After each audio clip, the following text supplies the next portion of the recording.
waa ñii léegi nag lan lañ bëgg ma wax laa bëgg xam quoi. lan nga foog ni moo xala gàllankoor yëf yi tuuti. waaw comme li ko gàllankoor comme gars yi rek xam nga gars yi moom fi ñu toll nii sonn nañ trop waaw ndax Sénégal métti na aussi xam nga ñi ngi dàqante gars yi maire bi fii dañ ñuy sonal dañuy dàq moo waral ñuy dem si dëkk jàmbur di fa wut dara daal. waaw mais yow boo amoon xaalis léegi. waaw toog fii liggéey wala dem bitim réew wan moo la gën a. su ma amoon xaalis sama dëkk bii laay toog liggéey. lu tax. waaw ndax man lu ma am sama dëkk moo ma ko gënal. ah parce que mais xale yaa ngay dem de. waaw mais ñoom seen vie la ak seen choix seen choix quoi mais man moom li ma bëgg ak li nga xamante ni moom mooy sama choix mooy toog Sénégal investir xam nga gars yi si war a am ñëpp ñu am si samay xéewal waaw. demee sax. jaayam kon mi ngay neexut dëkk bi moo amatul xaalis. ah moo amatul xaalis li tax. ah dëkk bi léegi amatul xaalis réew mi doxut. réew mi léegi waaye nag yaa ngi cay yëngu. politique bi la waaye ni dina fekk ci yàlla naa de. ah non non maa ngi siy yëngu mais nag mooy loolu dama seen nekk nit ñàkkam pexe rek. kereng kereng rek jóge ko daanu rek yaa ma gën a xam. ah waaw maa la gën a xam waaye yow loolu lan moo la tere avancé. ah yàlla avance mbirum avancement moom problème yàlla la. ah déedéet ah yàlla la koppar kat. problème yàlla la nag avancement moom mooy loolu xam nga rek. waaw yàlla xam naa ne yàlla nga fa waaye nag koppar itam nga fa. waaw ñàkk koppar nag loolu yëpp mbir yàlla la rek. ah waaw. maa ngi door a ñëw fii Dakar. maa ngi door a ñëw Dakar. kañ nga fi ñëw. ren nga fi ñëw. waaw léegi foog nga ni fu mu ne nii mën nga am équipe. ah bu ma sa jë gars yi kay. bu ñu jëlee kay. ah ma nekk sa équipe de. li nga nekk ci équipe bi. waaye yow bu waaye nag xanaa sa football bi du fii rek nga bëgg mu yem. déedéet. léegi wax ma. ah man kay bu ma la jëlee tey. même tey sax mën nañu jëlee sama dem. nga dem fan. ah. waaw lu tax nga bëgg a dem. ah football laa bëgg a doon. déedéet mais du football rek. Pape Souley man nag booy du football rek xanaa football daa ànd ak leneen. wala. ah pour ma siiw tamit. ma siiw. pour nga siiw. waaw. waaw léegi nag yow ba léegi am na boo ci waxul de. boo siiwee ak yooyu mën a football ak yëpp waaye des na. xanaa boo suwee da ngay football noonu ci gratuit. waaw waxal nag loolu yëpp boobu tamit bokk na ci di. muy lan. yow da nga mel ni dof ngay waxal. xanaa xaalis bokku ci. xaalis ngay bokk na ci. waaw léegi nag yow bi ngay wax ba léegi nangoo wax mbirum xaalis. xaalis ngay bokk na ci. te yow nangoo wax mbirum xaalis. te nga ne bokk na ci. bu ci bokkee foog nga wax mbirum xaalis kay. waaw mais yow da nga def ni kon ñe football yëpp am nañu xaalis. waaw. fële. waaw. fii sa football Sénégal moom kay. vraiment di nga football rek ba pare du am sens. il faut nga génn. waaw. football foofu lay amee sens. léegi yow boo génnoon tey. par exemple boo amoon ko la jàppale ba nga génn. léegi yow génn bi boo amee xaalis loo ci xalaat. xanaa ma kii wàcc ay kër. waaw bari laay jënd sama sama waajur. waaw. waaw mais tey jii bu ma jëlee nar a dépassé ay millions di génn tamit kooku su ma ko amee liggéey fii dama gëm sa bopp la rek parce que li ngay daj fee boo ko dajee fii da nga ciy génn. réewu jàmbur boo fa nekkee doo nekk à l'aise da ngay daw souvent di gauche à droite xam nga. mais foofu nag nga toog sa liggéey dëkk am sa dëgg la nag gars yi des fois dañoo jaxle rek moo tax ñuy def di seeti lu ñu am mais li ñuy wët bu ñu ko amee fii. xaaral moo tukkee tamit ak li gars yi di wax ak yooyu yëpp mieux vaut nga toog fii liggéey wala nga dem tamit xam nga nattu la rek nattu boo xam ne yàlla moo koy dëggal nit xam nga tamit da ngay toog des fois li ñu naan affaire dafa dépendre ci dafa yàgg ba si suñu ancêtre yi da ngay gis ku ba ci italien yi seen dëkk tamit looloo ko avancé la dañoo émigré ji woon. xam nga dañoo émigré ji woon ñëw defaraat seen dëkk. gars yi tamit dëkkuñu fa xam nañ ne tamit yàgg jom moo leen fa yóbbu ak kii rek mais bu ñu amee li ñu bëgg dañuy ñibbisiwaat fii xam nga ñun daal mooy loolu quoi xam nga rek affaire yi moom.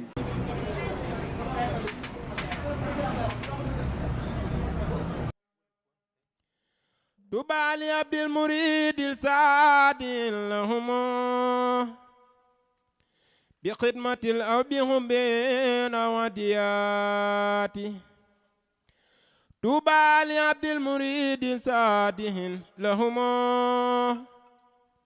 bi xidmatil aw bi hubbin aw adiyaati طوبى لعبد المريد الصادح لهم بخدمة أو بحب أو هديات طوبى لعبد المريد الصادح لهم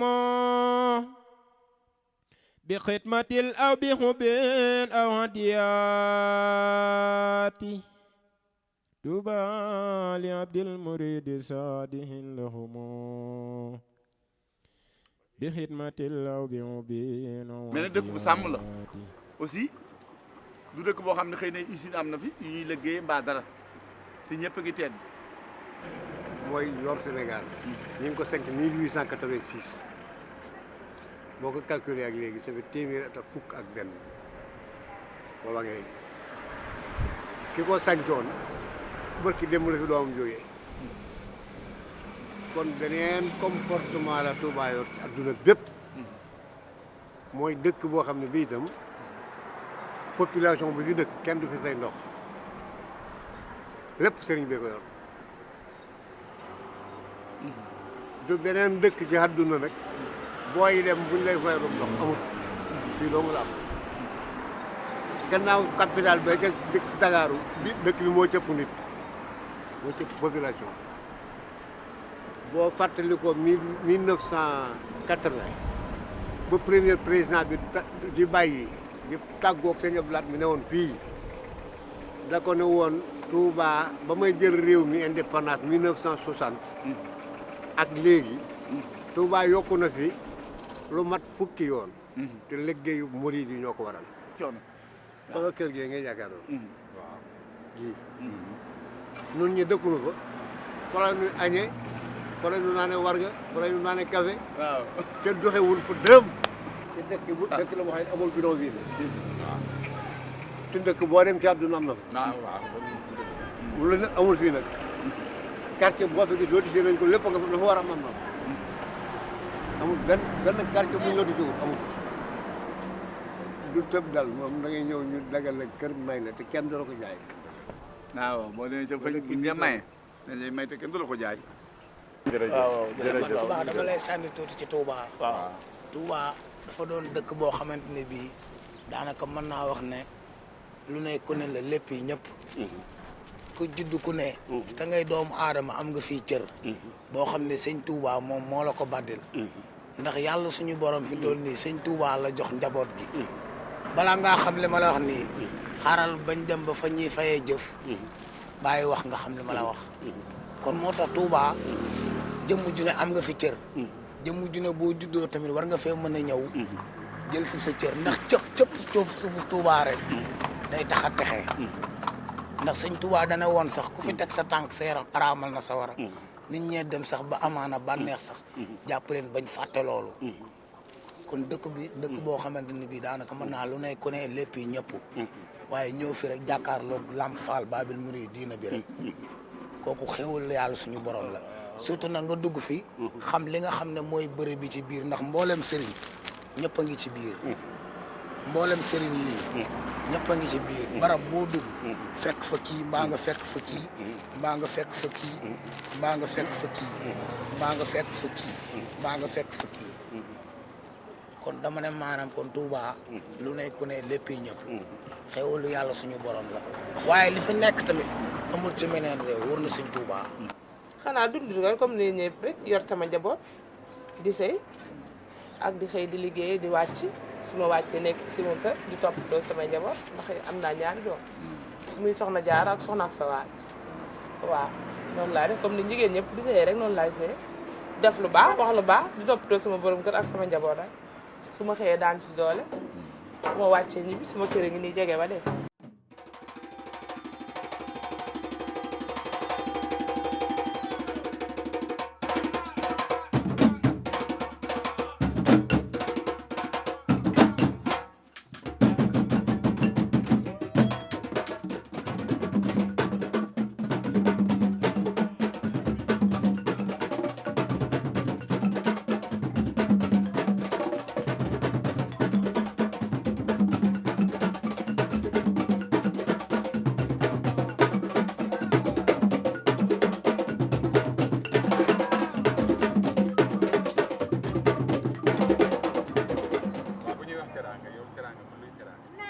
li teraanga ci man xanaa ma am liggéey di ci tedd waaw teraanga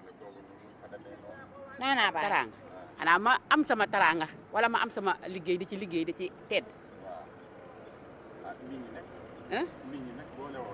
nit ñi waaw ñun ñëpp kay xam nga suñu amee liggéey rek am nañ teraanga boo amee liggéey daal am nga teraanga waaw liggéey boo ko amee am nga teraanga ndax ngay mën a liggéey am loo yóbbu sa kër daa di tedd njaboot doo nga la tax di jóg njaboot moom dong moo la tax di jóg leneen taxu laa jóg ngay liggéey rek yóbbu sa kër ñoom ak jaaxal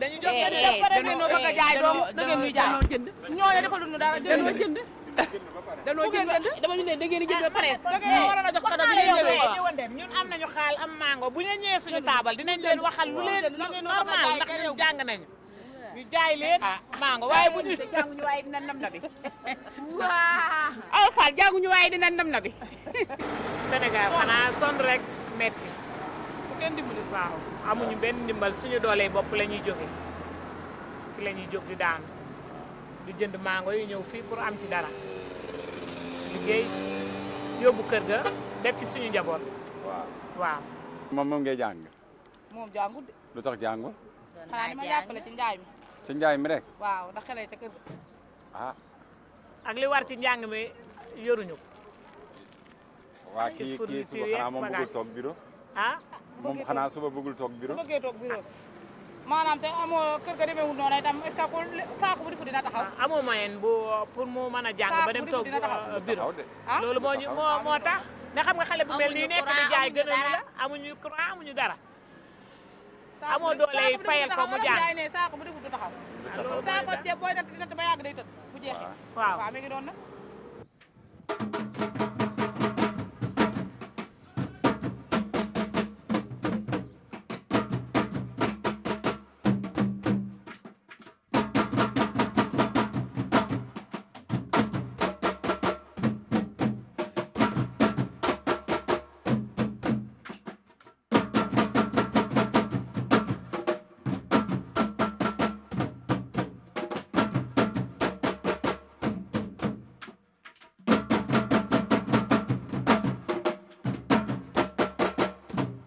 sport dañ koy jëlee waaw gars yi sart yi ñoo koy yëpp ñu indi ko fii nii waaw bu ñu ñëwee ñun ñoo koy tëbu sotti ko si pot bi lakk ko buñ paree buñ ko lakk ba mu ñor ñu wàcce ko jigéen ñi xooli ko ñu yóbbu ko si yóbbu ko fene si tooj bi noonu lay demee ñu weer ko si tooj bi noonu lay demee waaw liggéey bu metti la de métti na moom c'est dur de métti na trop mbaa di ngeen ci génn ñu góorgóorlu rek di sant yàlla rek waaw ñu góorgóorlu rek di sant yàlla di ngeen di ci génn nii waaw dañ ci am 100% daal waaw nee na moom bëggul naaj bi di photo tout le temps attends j'ai fini mon travail waaye xale yi ñooy jàng nii waaw xale yaa ngi jàng de waaw dañuy jàng ci liggéey bi waaw wante ñi ay xale lañ suñu doom lañu waaye bu dee ay parents yi moom sonuñu moom ñooy dangi rek di ñëw rek di dundal jaboot bi di leen defal ne ñun ñoo leen di fayal de ñun ñii ñoo leen di fayal yaa ngi may jël rek ñun ñoo leen di fayal de moo tax ñu ngi ci guddeeg bëccëg ñu ngi ci dang rek waaw dang rek xanaa gis ku ñu mën a jàppale rek jàppale ñu waaw léeg-léeg nit nag ku baax ñëw jàppale ñu fii waaw ku baax bu ñëwee jàppale ñu comme tubaab yi rek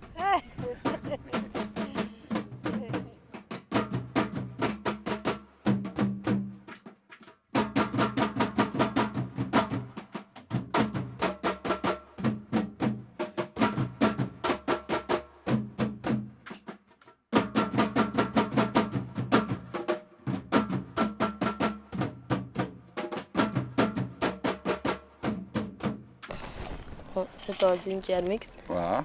Il symbolise la paix entre les musulmans et les chrétiens de Fadiout.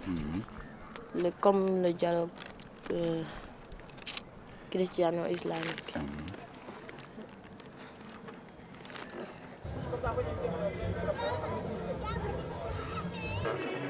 Oui, c'est mon grand frère. Nous vivons tous ici, comme il a dit, en harmonie, musulmans et catholiques. Et en tout ce qui concerne le coquillage, c'est comme ce qu'il a expliqué. Et à Fadjout, nous vivons en harmonie entre musulmans et catholiques. Parce que dans les familles, vous avez des gens qui sont catholiques et vous avez des gens qui sont musulmans dans une famille. Voilà. Même père et même mère et musulmans, c'est ça.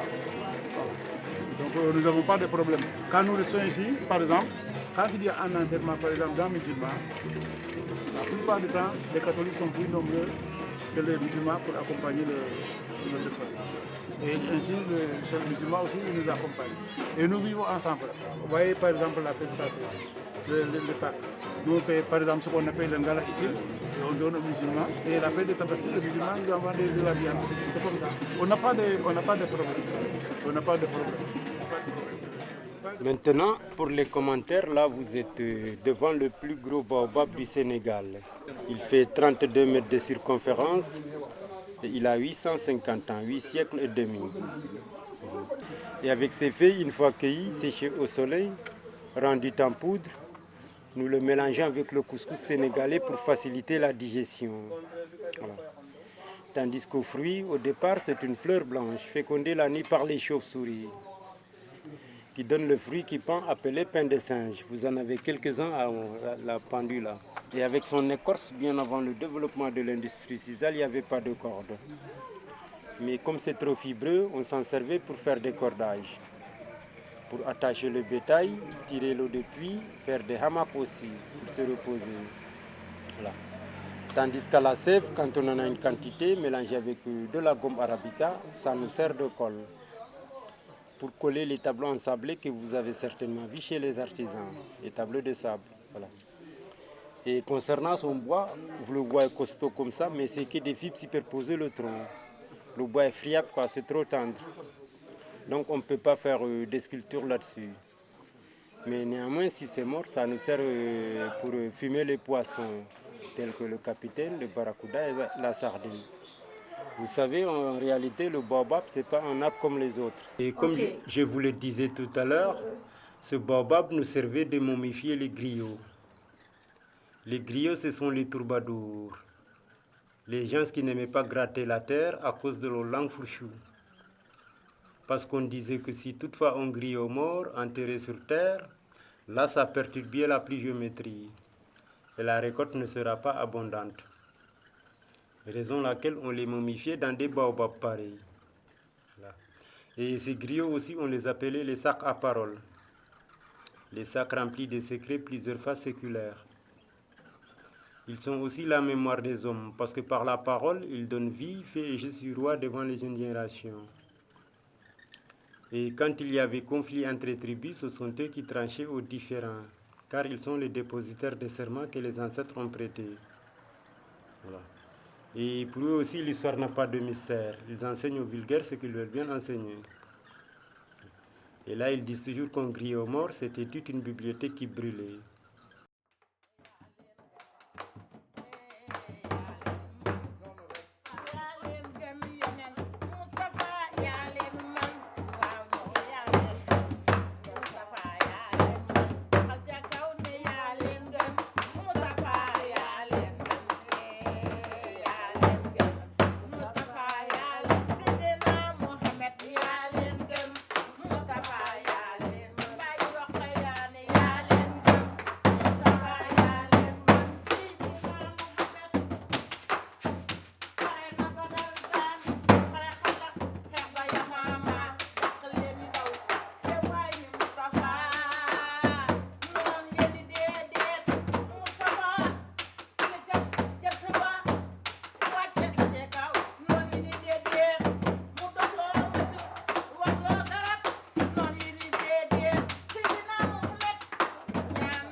te ko yàlla bind Seydina Muhammad sallallahu alayhi wa sallam moo tax kon ñun suñu yàlla bindee ñu wàcce ci kaw suuf dañuy bëgg Seydina Muhammad di tagg Seydina Muhammad sallallahu alayhi wa sallam kon nag léegi su jógee bu Brésil ñëw fii Sénégal ci suñu réew ñëw ba sama biir kër di ma laaj ci askanu Ngéwél bi ma bokk kon dinaa ci sawar torop ndax di ma ci feer ñu mu laaj ci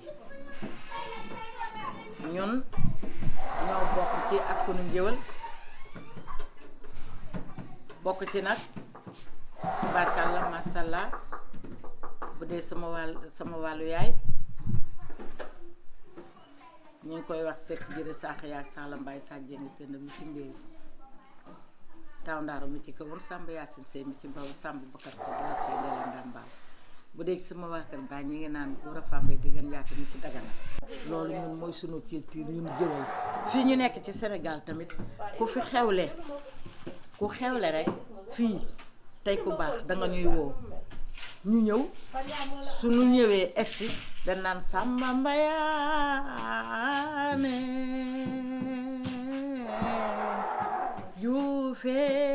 juufee bu débale ñaaw njëkk a nangu njëkk a jël Samba Mbayaane xare ba ca cucuur ku ca yóbbu buur tar këcc lañ la yeew Samba Mbayaane Samba Mbayaane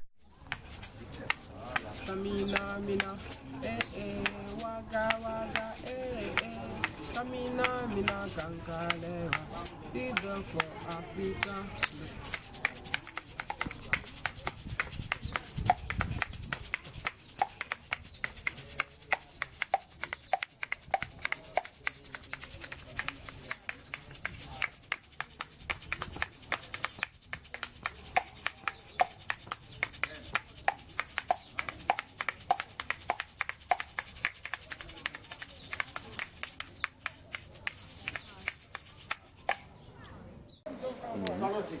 Je m'appelle Madame Ba fii laa dëkk fii laa juddoo musuma génn Gorée neex na set na sant yàlla alhamdulilah kër boo xamante ni kër historique la kër boo xamante ni lu jar a ñëwaat la ndaxte suñu maam yi ñoo demoon ñoom ñoo ñëwaat.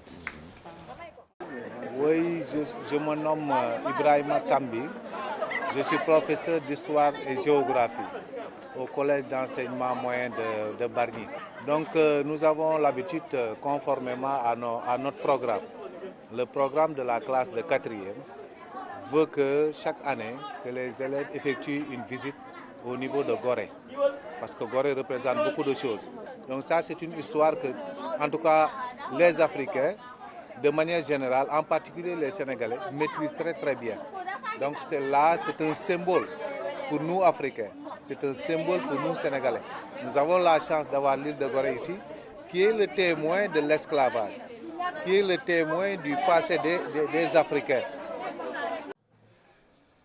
Je suis Éloi Colli, conservateur de la Maison des Esclaves de Gorée, conservateur en chef de la Maison des Esclaves de Gorée, à la suite évidemment du doyen Boubacar Joseph Ndiaye, avec qui j'ai eu à travailler pendant 24 ans.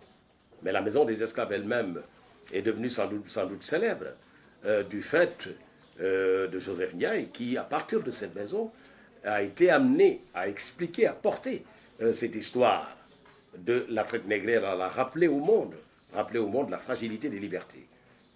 Aujourd'hui, eh bien, ce jeune Africain, ce jeune noir, on se doit de lui expliquer que l'histoire de l'Afrique n'a pas commencé avec l'esclavage, ni que l'histoire de l'Afrique n'a pas commencé avec la colonisation, que l'Afrique, c'est le berceau de l'humanité.